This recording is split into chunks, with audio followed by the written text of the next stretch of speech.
Zaten bu iki cinayetin de ikisinde aslında ortak bir noktası var. İkisi de politik. Arkasında farklı güçlerin olduğunu herkes biliyor ama bu süreçte Gülistan Doku'nun gündeme getirilmesi biraz da yeni adalet sistemiyle alakalı. Yeni Adalet Bakanlığı'na e, hani güven duyulması anlamında hani adaletin yerine getiriliyor düşüncesini insanlara biraz da geçirmek için yapılmış bir şey. Yoksa normalde ilk günden de bunların aslında kimlerin aracılığıyla, kimlerin eliyle yapıldığı konusunu herkes net biliyordu ama yüksek sesle kimsenin söylemeye cesareti yoktu. Ya bu savaş politikası zaten bugün olan bir şey değil. Yüzyıllardır yaşadığımız bir konu. Şimdi aleni bir şekilde yani insanların artık çekinemeyeceği bir konu haline geldi. Rahatlıkla yapılabiliyor ve bunun aslında tamamen sebebinin de ne olduğunu herkes çok daha iyi biliyor. Ne yazık ki bizler bunu böyle açıkça dile getirecek cesarete henüz sahip değiliz. Çünkü biliyorsunuz çok küçük konulardan dolayı çok uzun yıllar ceza alan insanlar var. Yani mücadele şöyle zaten aslında mücadelenin temeli belli. Yalnız son süreçteki işte yıldırma politikalarıyla, insanların gözünü korkutmayla, farklı yöntemlerle bu kırıldı. Yani artık eskisi kadar insanlar çok bir araya gelip bazı şeyleri yüksek sesle karşı çıkamıyor, haykıramıyor. Bu da tabii dediğim gibi yani dönüp her seferinde dönüp başa geliyoruz. Maalesef şu anda dediğim gibi ben bu ülkede yaşamıyorum. Burayla alakalı çok böyle ahkam kesmek de belki haddime değil ama sonuç itibariyle birleşmek, bir araya gelmek, haksızlıklara, zulme ve bu tarz durumlara karşı birlik olup ses çıkarmak gerekiyor. Bunun karşısında durup bir duvar örmek gerekiyor. Normal şartlarda hani Türkiye koşullarına baktığımız zaman adaletin ve hukukun çok geriden geldi, çok böyle arka planda kaldığı bir sistemin içerisindeyiz. Ve bu da zaten birçok konuda haklılığımızı haksızlık olarak öne çıkardığı için insanlar artık bu hukuk ve adaletle alakalı bütün umutlarını yitirmiş durumda. Herhangi bir şey yani haklı olduğu zaman bile ses çıkaramayan insanlar şimdi bu durumdan korktukları için hiç ses çıkaramaz hale geldiler. Ya burada sistemin kökünden değişmesi gerekiyor. Mevcut koşullarda bunu yapmak zaten mümkün olmayacak. Yani bugün de olmayacak, yarın da olmayacak. Sistemin tamamen kökünden değişmesi gerekiyor. Neden olduğu zaten ortadadır abi. Bugün çoğu gencimiz, çoğu kız kardeşimiz hepsi katledildi. Bu devlet tarafından oldu. Devlet birimleri devletin bu çocuğudur, bakanıdır, milletvekilinin çocukları tarafından oldu bu işler. O yüzden saklıyorlar. Başka bir nedeni yok abi. 6 yıl sonra çıkmasının nedeni de bir savcı çıktı. İsmini unuttum savcının. Allah ondan razı olsun. Hani olmasaydı Gülistan Doku'nun davası o şekilde kalacaktı. Devam edecekti bu şekilde. Bugün Kürt çocuklarının başına gelmesinin tek nedeni bu ülkede Kürt çocuklarının sevilmemesidir. Ve Kürt çocuklarına karşı bir hani ırkçılık, düşmancılık tavrı şeylerin olmasıdır. Yani bu cinayeti tek Gülistan şahsında belki ortaya çıktı. Ama binlerce yıldır bu topraktan, bu coğrafyada, özellikle Dersim coğrafyada böyle katliamlar oluyorlar. Gizli eliyle, yani herkes bilinen bir şekli kimin eliyle oluyor ama bir şekli örtbas ediyorlar, kapatıyorlar, açığa çıkartmasını istemiyorlar. Çünkü onların çocukları onlar için çok önemli. Ama Gülistan'ın anası, Gülistan o kadar önemli değil anası için. Bu da gerçekten içler acısı. Her türlüden Kürtlerin kızları ve da kadınları ve da gençleri ölümlerini böyle kaybettirmesini bir nevi rava görünür. Bu da bu coğrafyanın gerçekten kaderi mi diyeyim? Yani bu baş belası mı diyeyim? Yani ne olur? Yani binlerdir bu topraktan, bu coğrafyada bu şeyler oluyor. Ama Gülistan'dır, Rojin Kabayiş'tir. Mesela şimdi onlar gündemde. Özellikle onların iki kız çocuklarımızı bu devletin okulundan okuyan, üniversite okuyan, belki öğretmen olurdular, belki ne diyeyim avukat olurlar vesaire, bir meslek sahibi olurdur. Hem bu halkın hem de devletin bir menfaati olacaktı. Ama ne yazık ki bunun da Kürt çocukları gerçekten büyük görüyorlar. Herhalde tamamıyla bizi zaten istemiyorlar. Bizim başarımızı ya da bir gülüşümüzü de artık bu zihniyet tahmin etmiyor. Hani bir gün bir Kürtler gülse, evvelsi gün o gülüşümüzü yüzümüzden gerçekten akıtıyorlar. Yani biz kınıyoruz. Valinin şahsında gerçekten bu kaç yıl 2004-2006'dı, yani Siirt valisi de aynı şey yaptı. Ben o gün düşündüm evimde. Ya ben dedim yani bu tek Dersim'in valisi yaptığı iş değil. Bu Siirt'te de aynı şekilde oluyor. Diyor eğer Kürt kızları, Kürt çocuklarını kendini karşımıza savunuyorsa bu şekil. Fahişeyi sürükleyelim, ondan sonra uyuşturucuya alıştıralım, insanlıktan çıkartalım, hem ailelerinin baş belası edelim hem de biz kullanalım. Bu bir şekil. Yani gerçekten üzgünüz yani Gülistan için 6 yıldır ailesi yani ya bir ana bir baba yani içi yakan bir devlette bir kişi yok muydu? Ben gerçekten vicdanı soruyorum. Bir kişi yok muydu? Akşam onların nasıl çocukların elini tutmuşlar ya da kızını korumaya almışlar ya da gelini ya da vesaire kadınlarını, niye bu kızlar? Niye cenazesini vermiyorlar? Bizim cenazelerimizden de korkuyorlar. Neden? Ortaya çıkacaklar. Özel savaşın politikasıdır. Yani dedim ya da Kürt çocukları kendini koruyorlar ya da dağa çıkıyorlar ya da kendini savunuyorlar. Gitmesinler, bu işlerle uğraştıralım. Yani onların mantığı öyledir. Özel savaş budur zaten. Artık biz Kürtleri öldürmeyelim, bu şekil. Namus da vuralım. Namus kavramı var ya, tırnak içinde diyorum bir kadın için, gerçekten namus kelimesi zor bir şey. Biz kimsenin namusu da değiliz. Ama erkek zihniyetiyle namus şekilde baktığı zaman o namus oluyor. Namusun da asası kendi coğrafyasının bir parçası oluyor. Yani ekoloji açısından da baktığı zaman aynı o şekil. Her türlüsü taciz, tecavüz altındayız asası. Kürt coğrafyası, Kürt kadınları, Kürt gençleri. Bu özel savaşın politikasıdır. Yani bu özel savaşı da bak bir süreçtir, o süreçten diyorum özel savaşı durdursunlar, özel savaş olmasınlar. Artık hiçbir yerde bir ana ağlamasınlar. Ne Gülistan Doğu, ne Nujin. Ya Nujin bir gün geldi Van'a. Bu Van Kürtlerin şehridir. Kürt çocuklar burada yaşıyorlar. Niye bir kız bizim önümüzde yani bizim yanımızdan kayboldu gitti? Yani kim yaptı? Gene onların adamların çocukları. İyi çocuklar, sevdiğin çocukları, bizim çocuklarımızı başını kaybedenlerdir ya, gizli tutuyorlar. Diyorlar bizim çocuklarımız bir şey olmasınlar ama kim ne olursa olsunlar. Ama bence ben bir ana olarak her o çocukların anası varsa ben çağırıyorum onların. Diyorum kalkın gidin devlete, benim çocuğumu bir pisliği yapmış. Ben onun cezasını istiyorum. Cezalandırın, içeri atın. Her bir ana, iki ana bu devlet kurumlarından analar bunu yapsa artık kimse bir daha Gülistanlar kaybolmazlar. Bir daha Rujinler kaybolmazlar. Yani bunlar içler acısıdır. Yani biz kadınız ya. Vallahi ya dedim ya, hem bu kurumları teşhir etmemiz lazım. Hem erkek zihniyeti değiştirmemiz lazım. Asası devletin aklıyla bunu yapıyorlar. Aklı devletiyle bunu değiştirmediği süreçte bu tür şeyler olur. Her evin altında bir hücre yapmışlar. Her şehirden belki binlerce gizli, bizi bilmeyen hücreler yapmışlar. Orada insanları eğitiyorlar. Mesela bu din adına da kurumlar açmışlar yani. O din kurumların adına da Ensar Kurum'du. Ensar Kurum'dan niye kimse sormuyor?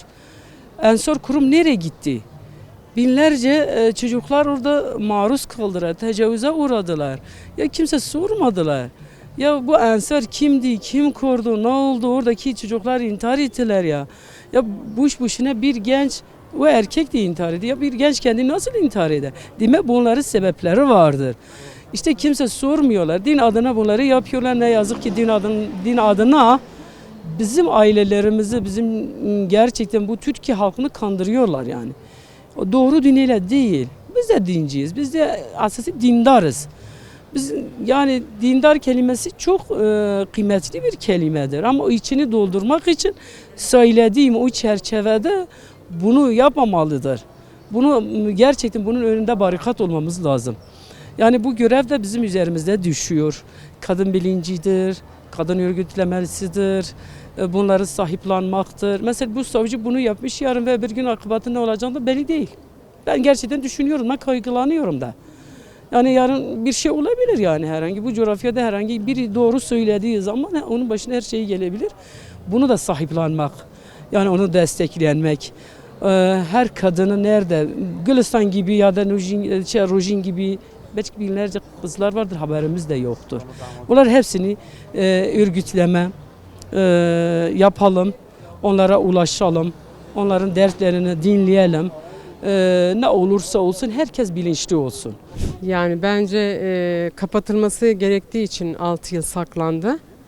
Yani aslında yapılmaması gereken bir şeydi. Bir kadın olarak çok üzgünüz biz. Ama böyle bir faili meçhul olayların hepsinin özellikle kadın cinayetlerinin ortaya çıkmasını istiyoruz tabii ki.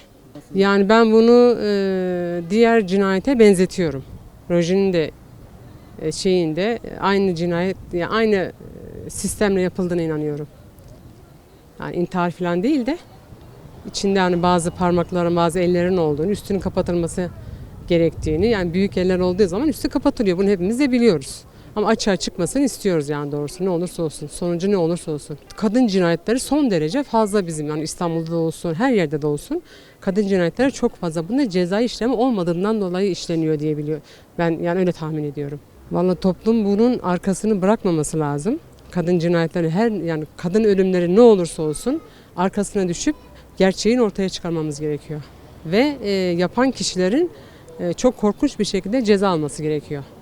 Ya bu ceza almadan bu işlerin sonunun geleceğini ben tahmin etmiyorum. Kesinlikle ceza işlemi uygulanması gerekiyor. Tabii ki çok acı bir olay ama yani çok düşündürücü de bir olay.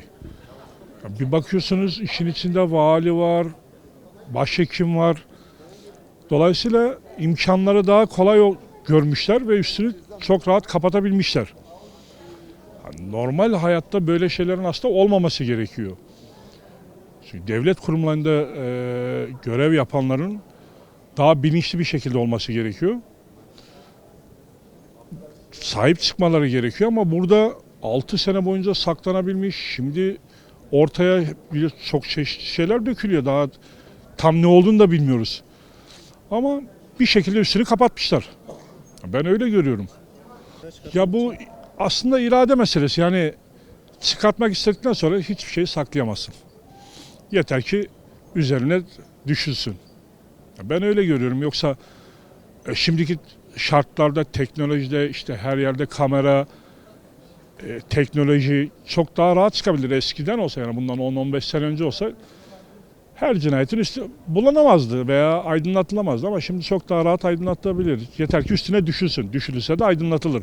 Ki o davada da zannedersem daha telefonun şeyleri kırılamadı. Şifreleri kırılamadı. Yurt dışına yollandı galiba. Hollanda'ya öyle zannediyorum. Oraya da yollandı ama oradan Çin'e yollandı. Hala sonuç çıkmadı. Yani bir telefonun şifresi kırılamıyor. Yani şimdi her türlü insan kuşkuyu bu şekilde duyuyor. Yani neden çıkarılamıyor? Mesela bir telefonun şifresi neden kırılamıyor? Basit bir telefon yani. Bugünkü teknolojide firmaya yollandı deniyor Hollanda'ya. Çözülemedi. Kırılamadı. Çin'e yollandı şimdi galiba telefon Çin'miş. Oradan bir cevap bekleniyor ama süreçlerin bu kadar hızlı gitmesi hani insanları şüpheye düşürüyor. Böyle de olduğu sürece şüpheye düşürülüyor. Yoksa her şey zamanında yapılsa kimse şüphe duymaz. Bence öyle. Şöyle bir şey yani aslında devlete ve millete güvenmek gerekiyor. Çünkü güveneceğimiz başka bir yer yok. Yargıya güvenmek gerekiyor. Tabii ki devletin de veya iş kolunda da olsun her yerde çürük yumurtalar olabiliyor. Bunların ayıklanması gerekiyor ki insanlar devletine daha çok sahip çıkar, güvenir. Yani bakıyorsun her kurumda çıkabiliyor yani çürük yumurtadan kastım. Görevini layıkıyla yerine getirmeyen insanlar görevlerinde olduğu sürece bazı şeyler çözülemiyor. Önce hani derler ya temizlik. Bunların temizlenmesi gerekiyor ki insanlar daha rahat yargıya, devlete, topluma güvenebilsin. Ben böyle bakıyorum ona. Yani tabii ki hani adalet yerini buluyor ama geç buluyor. Bunu biliyoruz ülkemizde ne yazık ki. Gülistan Doku'nun meselesi de şöyle, bu vali içinde olduğu için üstü kapatıldı. Açığa çıkmasını istiyoruz gerçekten. Çünkü gençlerimiz var, kızlarımız var, çocuklarımız var.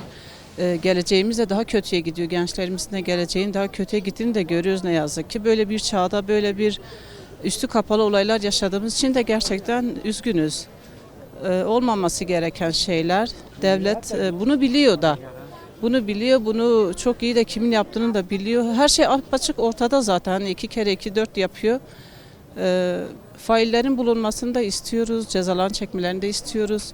Kimsenin ne yaptığı yanında kalmamasını da istiyoruz. Talebimiz budur. Rojin Kaba işte evet çok bizi derinden yaralayan bir genç kızımızın başına gelen bir olayıydı. Rojin Kaba işte apaçık ortada olan bir şeydi. Bunda rektörün parmağını olduğunu da biliyoruz. Her şey ortadaydı ama üstü kapatıldı bunun da ne yazık ki. Genç, üniversiteli bir kızımızdı. Biz çocuğumuzu büyütüyoruz. Ne zorluklarla büyütüyoruz.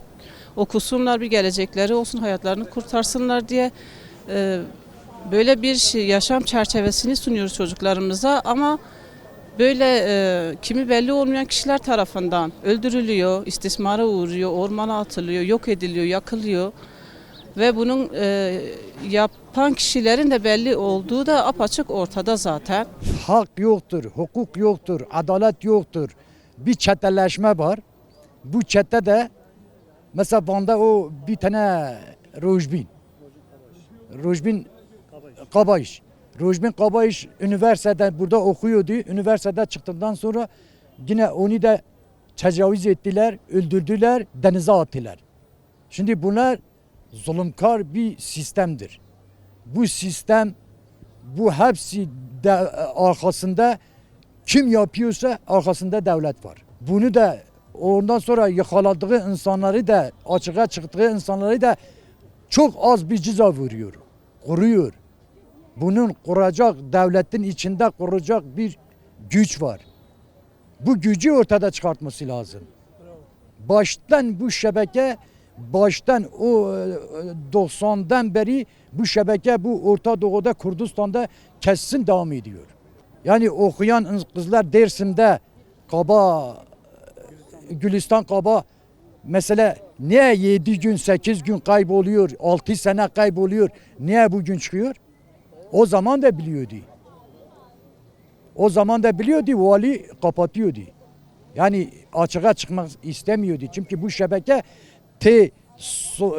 en baştan sona kadar büyük bir şebekedir. Arkasında devlet adamları var. Devlet adamları onları kuruyor.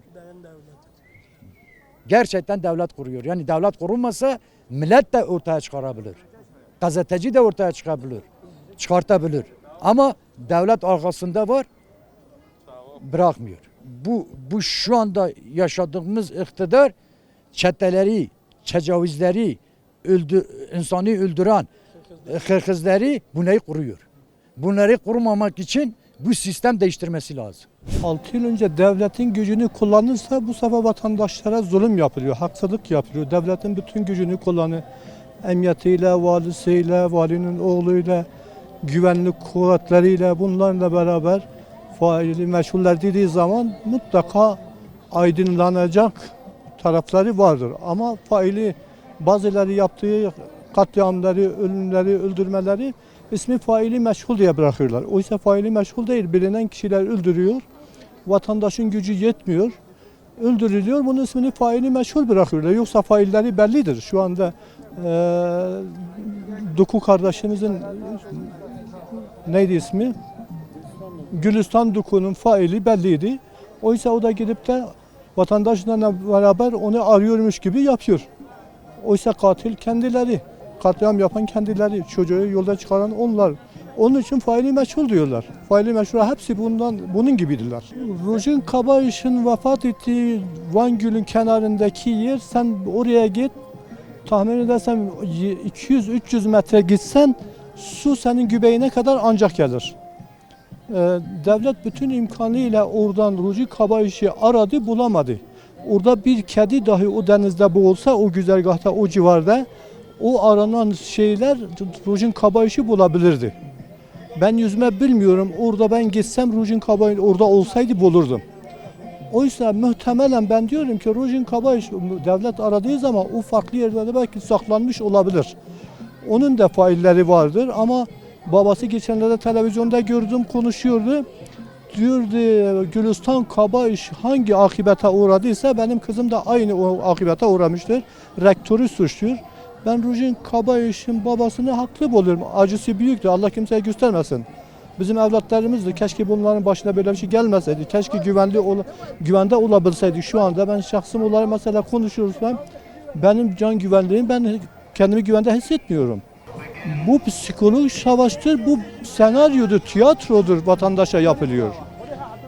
Bu kaç senedir bu tiyatro şeklinde yapılıyor. Bilinen şeylerdi yani ülkeyi bilerek bu hale, bu katliamlara, bu şeylere getirdiler.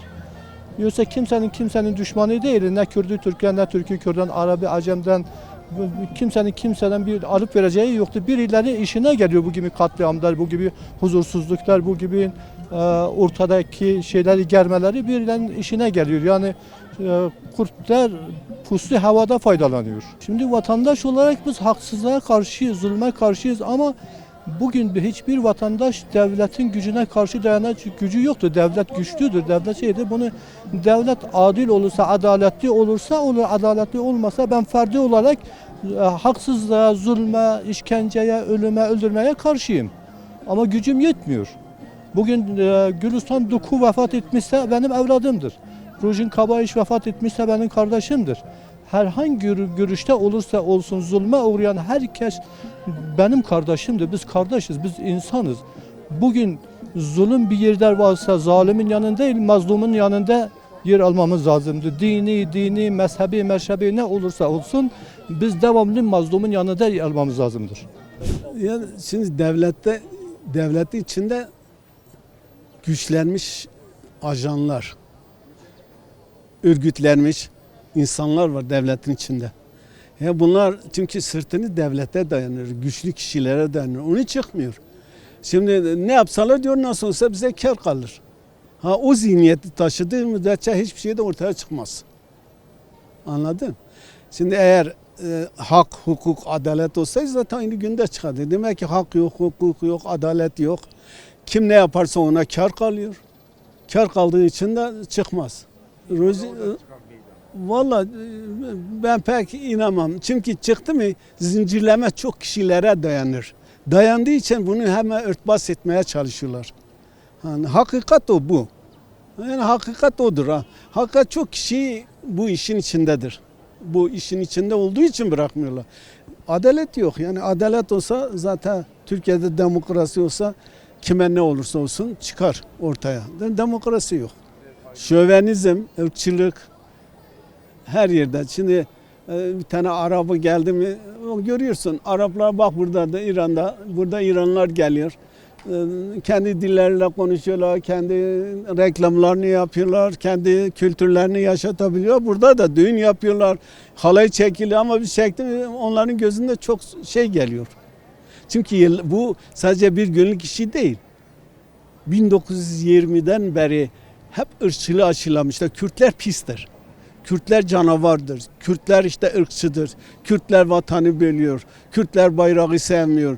Bütün bu şeylerle beyni, küçük çocukların, ben mesela küçük yaşta yasak, Kürtçe konuşma yasak. Ajanlar yetişiyor. Bizim içimizde bizim çocuklarımızı ajan olarak, kardeşlerimizi ajan olarak yetiştiriyorlar diye. O Kürtçe konuştu mu gel bana ya bu insanlık işi mi? Ya toplum olarak duyarlı olmamız lazım. Biz duyarlı olmadığımız için başımıza çok şey gelir. Daha da çok gelir. Onun için eğer bir genç bir zulme veya da bir şeye hakarete uğradıysa bunu biz tepki göstermemiz lazım. Yani tepkisiz bir toplum her zaman yok olma mahkumdur. Yani dünyanın her yerinde öyledir. Tepkisiz bir toplum asla gelişemez, asla hakkını arayamaz, hiçbir şeyde olamaz. İlla tepkili. Hak, hukuk, adalet çerçevesinde hakkını arayacaksın. Şimdi bir valinin oğlu diyor ki, bir valinin devletinin sahibi olan valinin oğlu kalkıp da böyle bir katliam yaşıyorsa, 6 ayda devletinin kalkıp da kulağını kapatıp da en sonunda 6 sene sonra bu şimdi de ortaya çıkarıyorsa, o devletinin tam sabi bir devlet ben diyemem. Türkiye vatandaşı olan bir insandır o da. Gülistan o Kürt olabilir, Alevi olabilir, başka şekilde olabilir. Peki bu 6 seneden sonra valinin oğlu öldürüp de bugünden niye kalkıp da ortaya çıkarıyorsunuz? Onu bana bir söyler misin? Sahipsizlerdi. Çünkü sahipleri yoktur. Sahipleri olmuş olsaydı bunlar şimdi öldüğü gibi de onları da yakalıp da kalkıp da soruşturma yapardı onlarla. Ama şimdi sahipsiz olduğu için, özellikle Kürt olduğu için, sahipsiz olduğu için, kendine var olduğu için böyle herhangi bir şey paylaşmadı onlarla. Yani yanaşmadı. Yanaşmış olsaydı, devlet olsaydı o zaman yakalayacaktı. Öğrencileri de, bak öğrenciyi de katletmişler bugünlerde. Ne hatta belki 10-15 tane kadın, küçük kadına kaydedilmiş, öldürmüşler. Hepsi de bir mesele bağlıdır. Hepsinde ben bir mesele bağlıyorum. Yani değişen mesele yoktur. Devleti var burada, polisi var bunların, bunların her şeyi var. Peki bunları kalkıp da bunları öldürüyorsa bu polisleri için, hatta kalkıp da okula gidip de elini salya götürüp de o çocukları, o insanları öldürüp de devletin peki kulağı nedir? Devlet kime bakıyor? Devlet kimi destekliyor? Kime destekliyor? Dünya baksın, hangi ülkede olsun böyle bir coğrafya olamaz. Kendi halkını kendi içinde silahını alıp da gözüp dolaşıp da katlediyor. Sen böyle bakıyorsun. Peki senin devletin nereden kaldı? Ne biçim devlet? Nasıl bir devlet? Bunun aslında tek bir sebebi var. Makamın ve paranın verdiği güçtür, üstünlüktür. Bugün yani bir gariban şey yapamaz. Bir olayın üstünü kapatamaz, kapatmaya çalışamaz. Ama ne yazık ki geldikleri mevkinin, makamlarının güvenine dayanarak üstünü kapatmaya çalışıyorlar. Üstünü kapatmaya çalışan makamları, mevkileri kullanıyor. Halbuki devletin o makamları şerefli makamlardır. Ama gelen kişiler o şerefe gölge düşürüp böyle suçlara bulaşıyorlar. Normalde bir gariban yapsa hemen ortaya çıkar. Ama vali oldu mu hemen üstü örtülüyor. Rojin Kaba iş meselesi tamamen ihmalsizliktir. Yani bugün devlet istese o katili de bulur. Tabii olayın daha detayını bilmiyoruz ama bence iyice bir araştırılması lazım ve kamera detayları olsun. Ondan sonra adli tıp raporlarını incelemek lazım. Bayağı bir araştırmak lazım. Bulurlar yani bence. Onun üstü de kapatılmaya çalışıyor ama yapılmaması lazım. Yani sonuçta ortada bir cinayet var ve bir kadın cinayeti var. Kesinlikle karşıyım. Yapılmaması lazım. Üstüne araştırılması lazım. Katillerin, faillerin bir an önce bulunup cezaevine ait olduğu yerlere gönderilmesi lazım.